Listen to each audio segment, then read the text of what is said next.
Hi, my name is Shalev, and today I will show you a quick tip inside of Premiere Pro. Yes, this is the first episode of Quick Premiere Pro Tutorials. Yeah, that's a good name. Anyway, what I'll do today is take this very nice animation and I will smooth it out. So, I got here a short movie, really doesn't matter, you can find it, it's Save Earth. Actually, it's a project for school, but yeah, you can watch it if you want. Anyway, this is a series where I will give you tips and tricks to maybe edit faster or make your edit look good or better in Premiere Pro. So the thing I want to do today is just make this, the most simple animation in the world, look smoother and better. So let's see what we have. Let's hit play.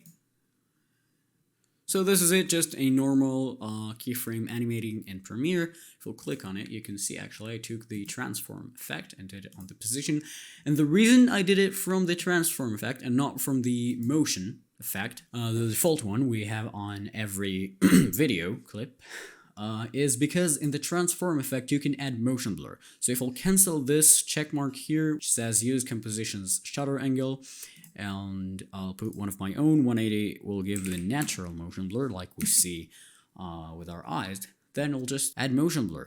So you can see that it just looks so much smoother. This is without, this is with.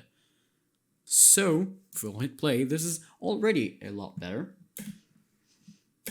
But it's not enough, because you see, it's really hard to look at this, because it's just, I don't know, it's just straightforward. It just goes in, stop, and that's it. We have nothing in between that will make this more interesting or more smooth to our eyes. Just really hard animation, or it has a very hard start and hard stop.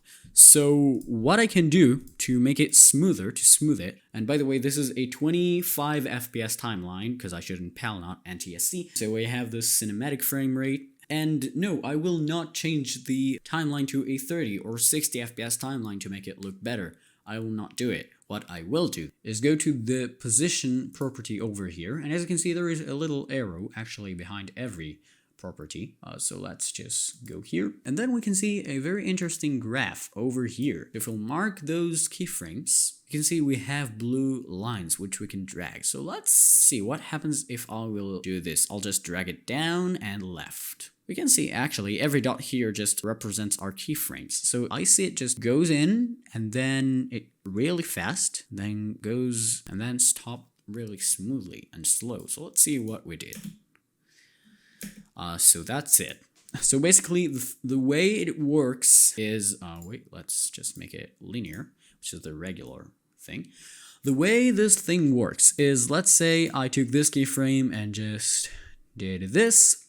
That means, and also in this one, so that basically means that I started this keyframe very slow, this animation very slowly, made it fast and slow again. So the way you read this is basically just whenever this is closer to this line, it's just slower, and whenever it close to the keyframes itself or this line, it's faster. So the upper it goes, the faster. As you can see now, it's really fast in this point of time, and you see it really doesn't hard to understand. So for example, right now what I did, it'll just start slow, goes in fast, and stop slow. We just smoothed the animation. So let's see it again. I really love it, but because this keyframe, because we can't really see it goes in, I don't think it should start slow. Maybe it started here and I just wanted to stop here. So let's go to temporal interpolation by right-clicking this keyframe and then linear. And if you ask, this is just the spatial interpolation, or however you read this word, just means it will not smooth your animation will just go, instead of this, it'll goes like this or this. So yeah, this is why I go to the temporal interpolation, because I want to mess with the keyframes, not with the position. So I can just make it, again, linear. So right click, temporal interpolation, and linear. That's how you cancel animations, by the way, if you want. And now let's say I wanted to stop like this. So it goes fast, maybe slower, a little bit slower, and then really slow, and just really slows down to the end, and it will stop very smoothly. So let's see. So I like it. It's not very smooth though. Maybe something like this. I think that would work just fine.